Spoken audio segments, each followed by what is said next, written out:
Welcome to the Falls Homefront, where Wichita Falls leads in North Texas real estate, business, and life. I'm Tim Lockhart, retired Air Force officer, realtor, and your local real estate and business strategist. Every week, I'm shining a spotlight on people, places, and opportunities that make our community thrive. You'll hear real estate tips, market insights, and inspiring conversations with local leaders, entrepreneurs, and fellow military veterans. Whether you're a homeowner, investor, military family, or brand new to the area, you'll get the expert advice, community connections, and local insights you won't find anywhere else. Let's get started. Welcome to the Falls Homefront. I'm Tim Lockhart, and I appreciate you tuning in. We've got a great episode today full of practical tips and local insights that you're not going to want to miss. Today, I'm excited to welcome our guest, Randy Pounds. Thanks, Tim. Randy is the founder and lead inspector of Accurate Inspections in Wichita Falls, Texas. With extensive experience in residential and commercial property inspections, he established the company to provide thorough, reliable evaluations for home buyers, real estate professionals, and property owners. His work emphasizes accuracy, integrity, and clear reporting to support confident real estate decisions. Welcome to the podcast, Randy. Thanks, Tim. I appreciate it. Today's topic is important to both home buyers and sellers. You've been in the home inspection business for a while now. I bet you have some interesting stories to share. Yeah, I could probably write a book. I've done personally around 5,000 inspections, commercial and home inspections. So I like to tell people I've seen the good, the bad, the ugly. Let me just kind of do a little correction. Don and Allison Crook actually established Accurate Inspections in 2005. Okay. I came to work for them in 2011, and then they wanted to retire, and I bought the company in 2019. So we've had about 6 years. They built a great reputation here in town with local real estate agents and the community. And so since I worked for them as long as I did, I worked for them 8 years before actually buying the company from them. It was a great transition because I'd already built up a good reputation and a good rapport with the local agents. So it was a very smooth transition, but it's been awesome. We've had a great relationship with the community. My son actually came to work for me when I bought the company 6 years ago. He's done over 2,000 inspections. There again, we've seen the good, the bad, the ugly. So yeah, we've got a few little crazy stories we could probably tell. Yeah, that's great. And thanks for that. Yeah. However, before you were a home inspector, you were in the restaurant business, right? Yes, and that's the one I could write a book about.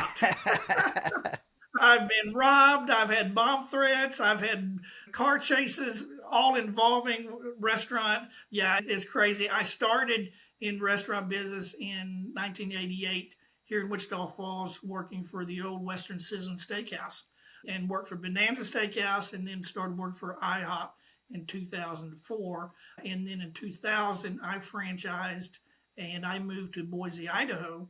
And I wound up owning 3 IHOPs up there. I had two we started off with, and then our third store we got 2 years later. So I had 2 stores for 9 years and 1 store for 7 years, and had a great run. Life takes over. Some things we went through 2008 when everything was crashing and burning. I actually sold my stores. I didn't at that time. Corporate actually owned the land and buildings, so we didn't actually own any of that. So we basically owned cash flow, and we sold the stores in 2009. I made the choice to move back to Wichita Falls. Took about a year off. I did about a year of general home maintenance and repair, things like that, things that I'd done all my life, basically. All my restaurants, I did all my own remodels, repairs and stuff. My dad was a minister, so we grew up not with very much, and so we had to learn how to do things. He never called a repairman to do anything, so I grew up working with him. So all my life, even when I was in the restaurant business, knowing about how to do electrical and plumbing and buildings and things like that. So when I did the construction remodel business for about a year, I actually bought a home, and I actually called accurate inspections to get a home inspection. And Allison Crook answered the phone, and I said, I need a home inspection. And she got the information, said, and your name? And I said, Randy. And she said, pounds? And I went, yes. And she said, Randy, this is Allison Crook. Allison Crook was a long time ago, was one of my food reps with Kraft Foods back in the late 80s, early 90s. And so we reconnected that way. I did some work from them in their own property. They had an office / home over on Jacksboro Highway. I did a remodel in her kitchen and built a bathroom and bedroom, different things like that. And she kept saying, you need to come to work for us, man. We could use you. So I sat down with Don and went over everything, did all the apprentice with them, did all the state stuff, the state exams, and all that information, and then went to work for them. And then I worked for them, like I said, 8 years. And then we did finally get pest certified. He was pest certified, so we fell under his license. But when we bought the company, we got pest certified. We don't do treatments. He did treatments, and when I took over the company, I made the choice not to do treatments. It's a lot involved, a lot of liability, and a lot of health risk, and I just felt like I didn't want to do that. We kept the termite side of it as far as inspection. He had made the choice many years ago to do as an added value a termite inspection along with a home inspection. Of course, as a home inspector, we're poking and prodding everywhere. Attic, crawl space, closets, you name it. So we're already looking at stuff. And so it made sense to keep the termite inspection as part of our inspection process. And so we kept that, and we have just kept it as added value. We don't charge anything additional for that. I think some of the guys here in town, I think, use a third party, but we just do it all ourselves. So it's a one-stop shop. We do the home inspection and the termite inspection at the same time. The clients will get the email that evening. Very seldom is it go past the day. If we've got like a 12,000 square foot property, it may go the next day as far as the home inspection report. But 99.9% of the time, the client will get the report the evening that we do the inspection, along with the termite inspection also. So that's how I got started in the inspection business, and it's a lot less responsibility than owning 3 restaurants and 150 employees. Less stress, that's for sure. Yeah, that's an interesting story. Well, glad you came back here to Wichita Falls, and Yes, sir. it's been good to do that. Yeah. Mama was happy too when I came home. Oh, that's good. Yes. Yeah, she always is, isn't she? Yes. Yeah, so many people have had both good and bad experiences with home inspections. What are some of the key reasons home inspections are important for home buyers? Absolutely. So let me clear up a misnomer. A lot of times people say, did I pass or fail? There is no pass and fail in the home inspection business.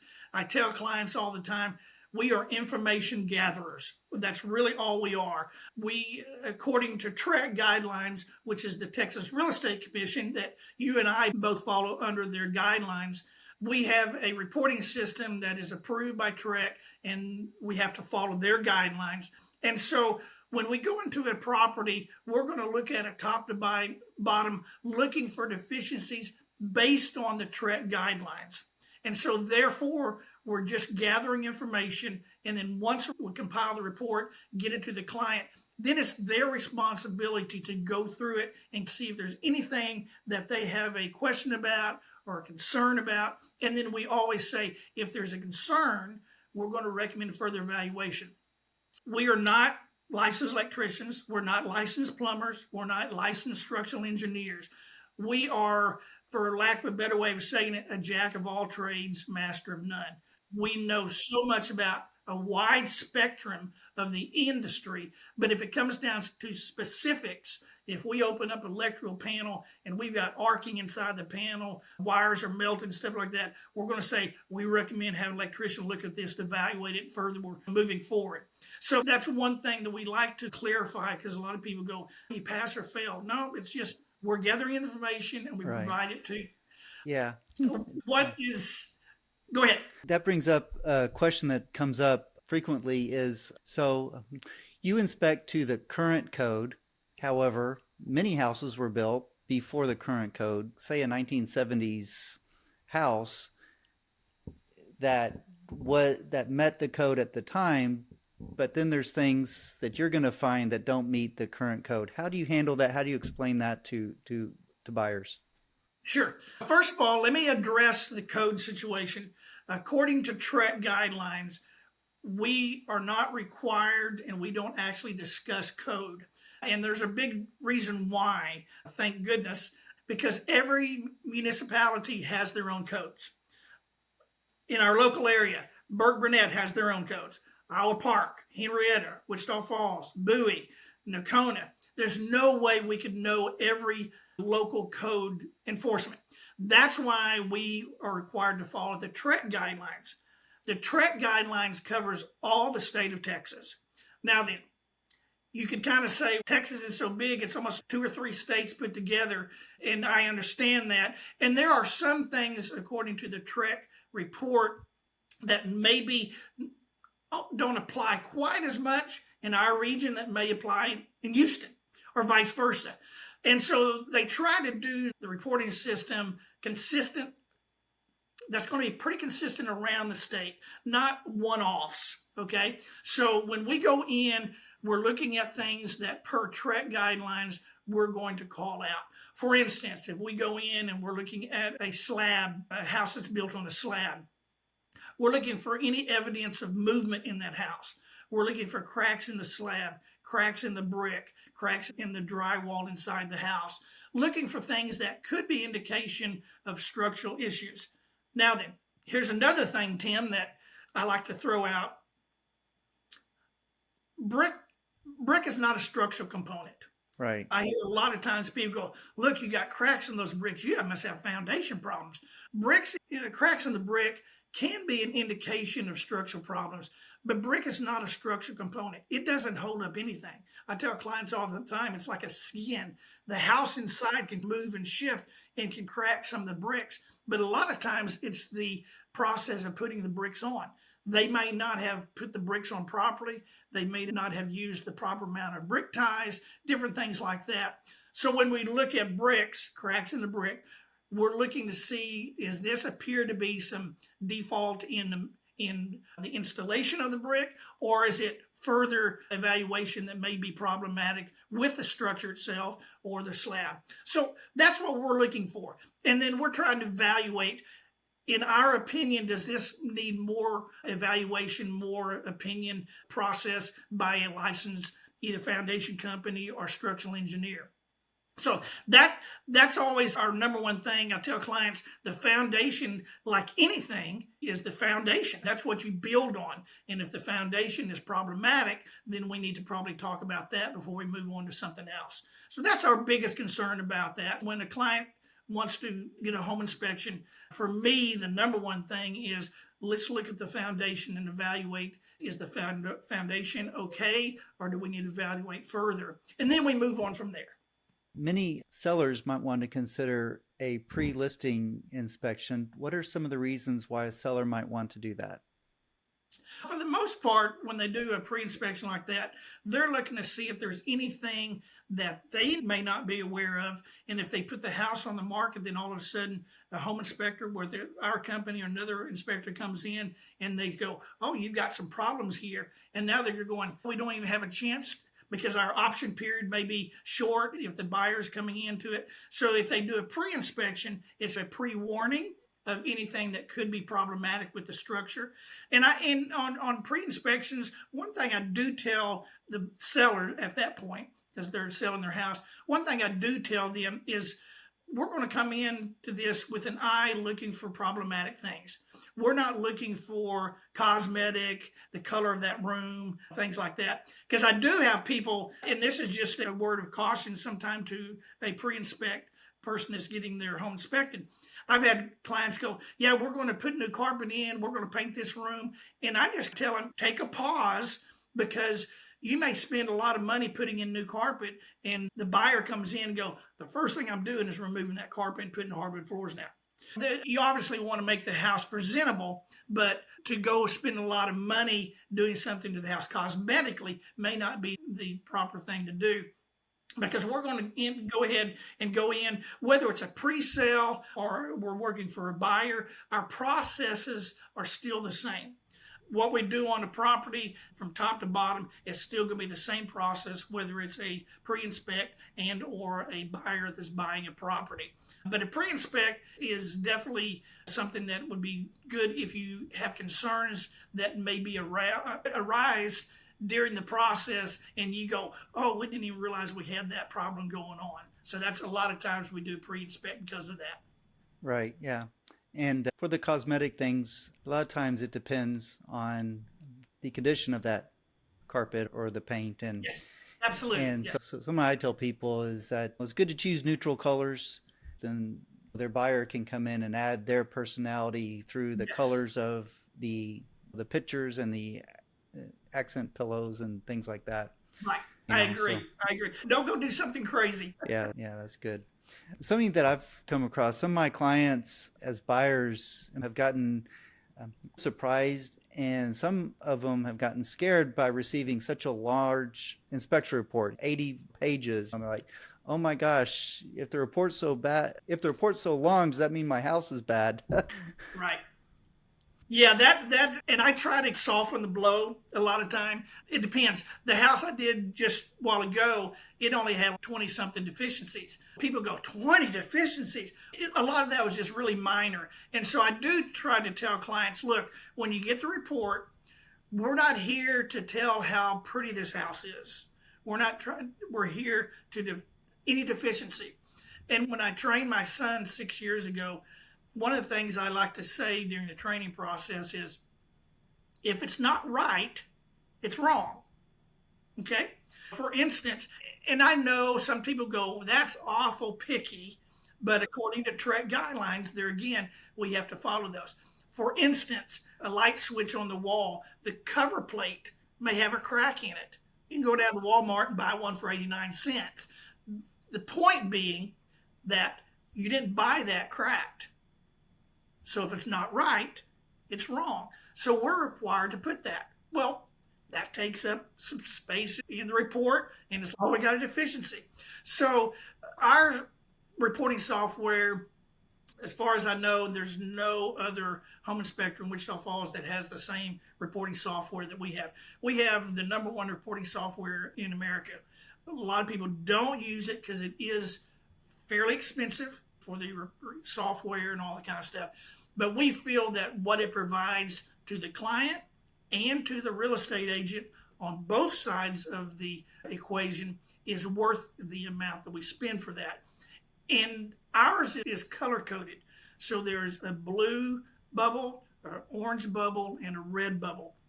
So as the client's going through the report, anything that's blue, for instance, like the little break in the cover plate, would be like blue. That's just really minor. And anything orange is maybe more marginal to maybe a little bit more problematic. And then red would be the scary stuff. We have major foundation problems, or we got active termites all over the house. So things like that. And very seldom do we have a report that has red in it. It's more the blues and the orange. So because of that, I tell clients, look through it. You'll see that it may be very long, but most of this is blue. So that's just going to be pretty minor.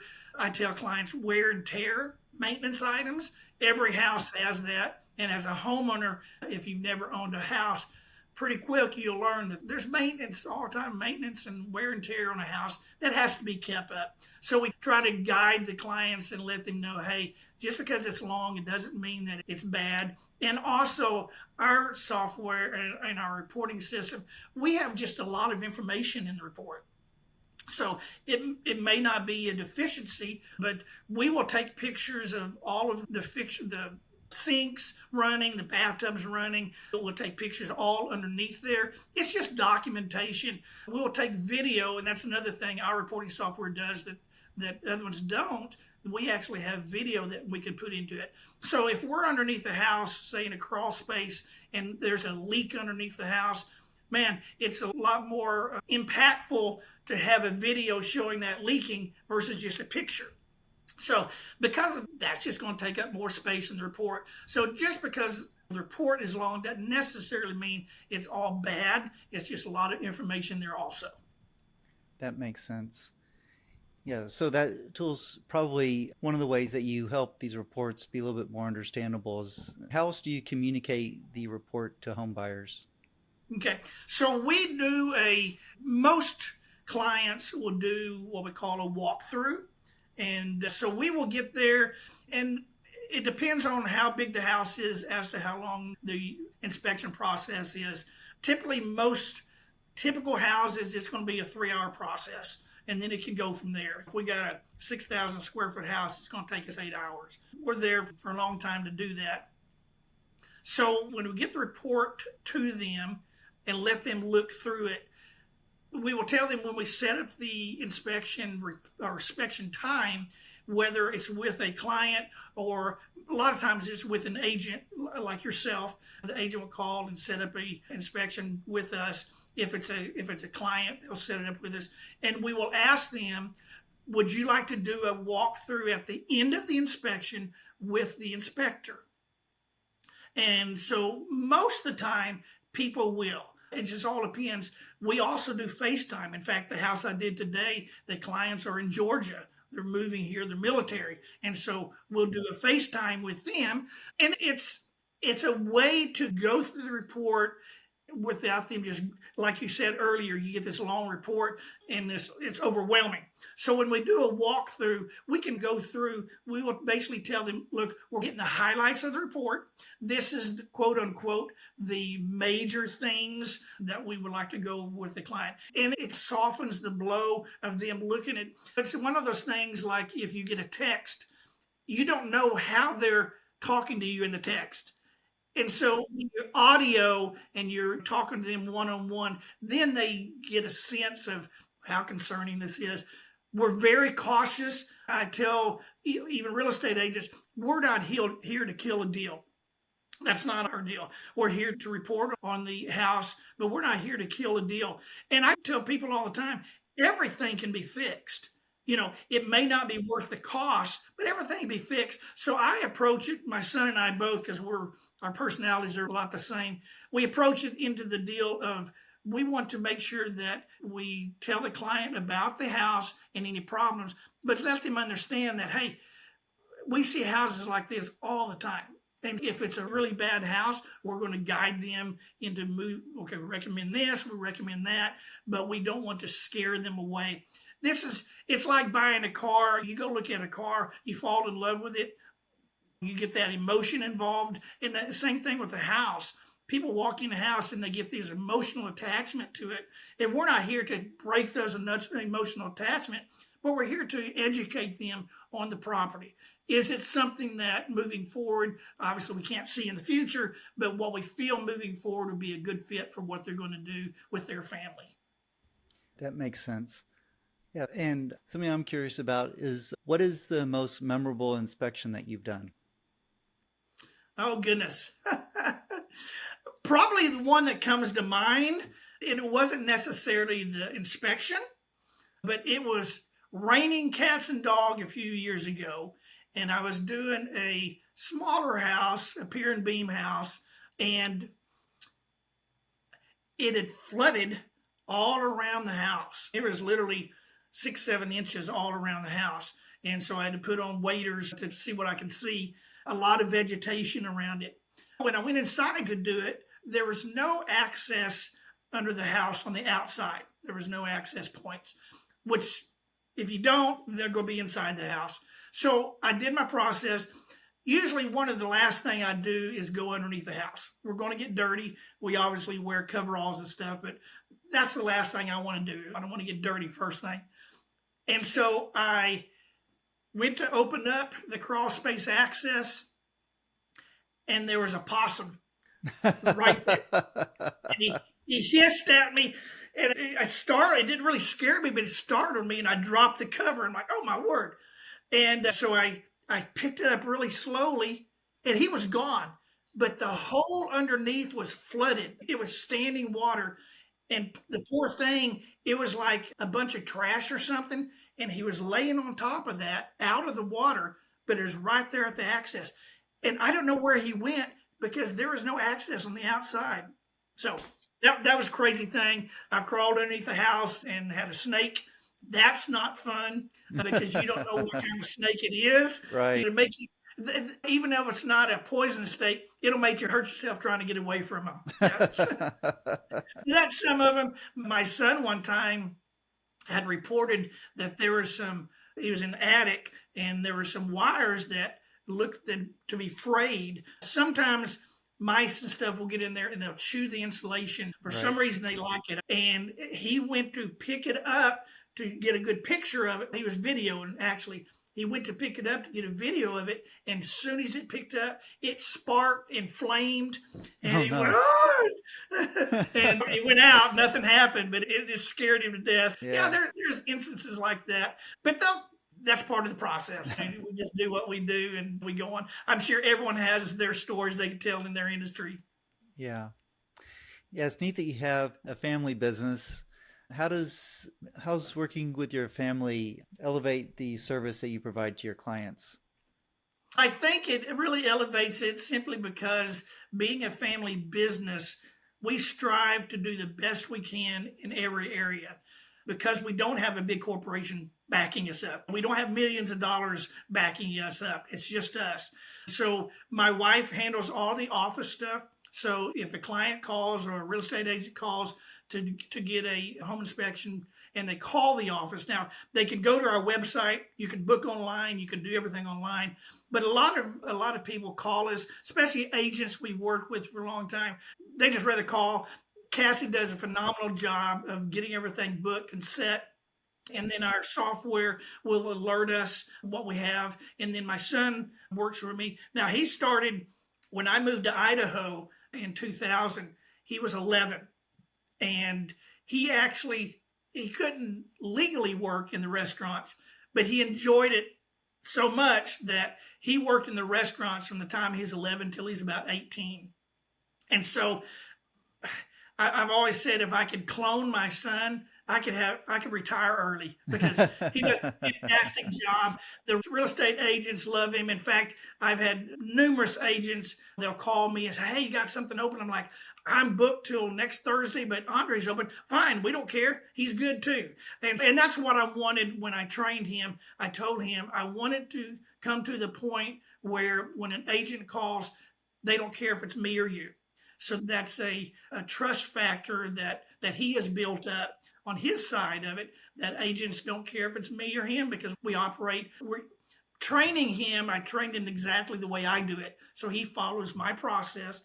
If you've ever met him, his personality is a lot like mine, laid back. We enjoy doing work for people. We enjoy the process. We love seeing people happy. Home is the number one, typically the highest dollar amount you'll ever spend on anything in your life is your home.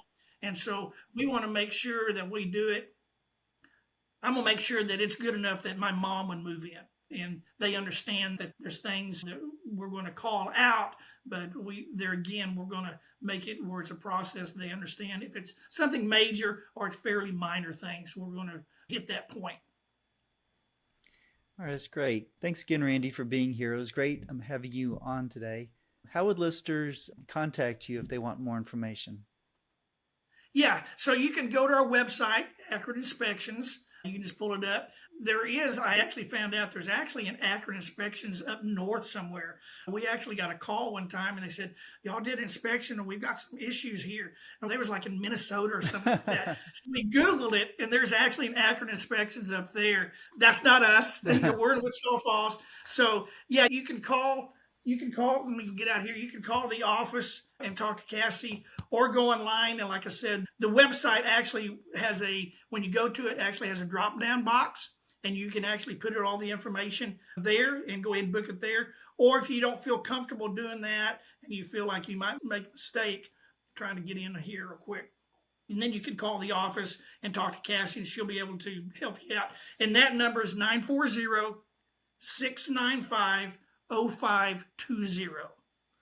And then because we are family owned, most of the real estate agents have my personal cell phone number, Cassie's personal, and Andre's personal cell phone number.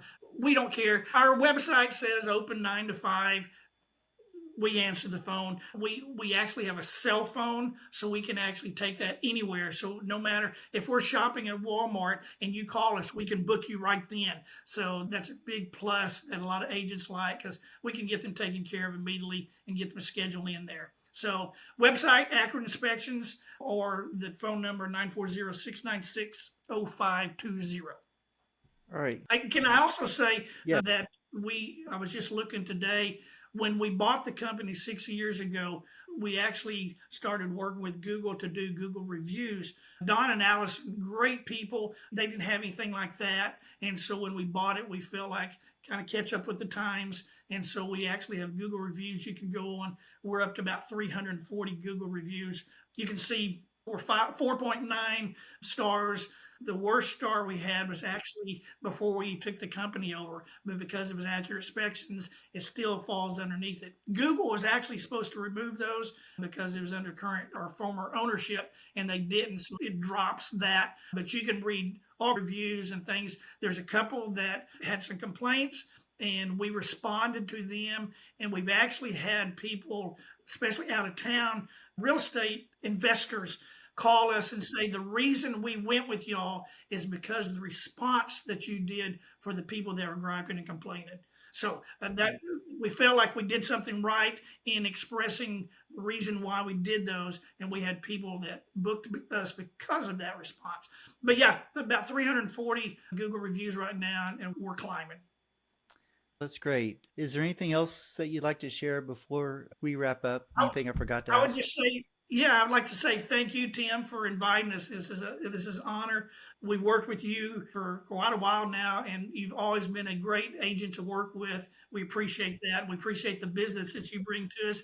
We wish you the best luck. Let's hope some points drop, and so that we can get some interest rate drop a little bit, kind of stir the market. We're busy. Thank God we have built up such a good clientele that we are swamped all the time. I know it's a tough market right now, and we hope that it's definitely a buyer's market right now versus what it was a couple of years ago being a seller's market. But we'd like to see that kind of even out a little bit, where it's more of an even keel. So hopefully maybe they'll drop some interest rates in the future and maybe help you guys out some. That's good. Thank you. And to all the folks listening out there, hope that you have enjoyed this as much as I did. Hopefully you picked up a few tips and takeaways you can use right here in Wichita Falls or wherever you are in North Texas. And I appreciate you spending a little bit of time with us today. And we'll see you next time on the Falls Homefront. Thank you, Tim. Appreciate it. Thank you. Have a good day. Thank you. That wraps up another episode of the Falls Homefront. I trust today's conversation gave you some useful insight for your real estate journey and life here in North Texas. If you enjoyed it, follow the show so you never miss an episode, and subscribe on YouTube. And share it with a friend, neighbor, or fellow North Texan who might enjoy it too. For more resources, local insights, real estate tips, and how to connect with me, head over to timlockharthomes.com. Stay tuned for more stories, strategies, and connections that help you thrive in Wichita Falls and beyond.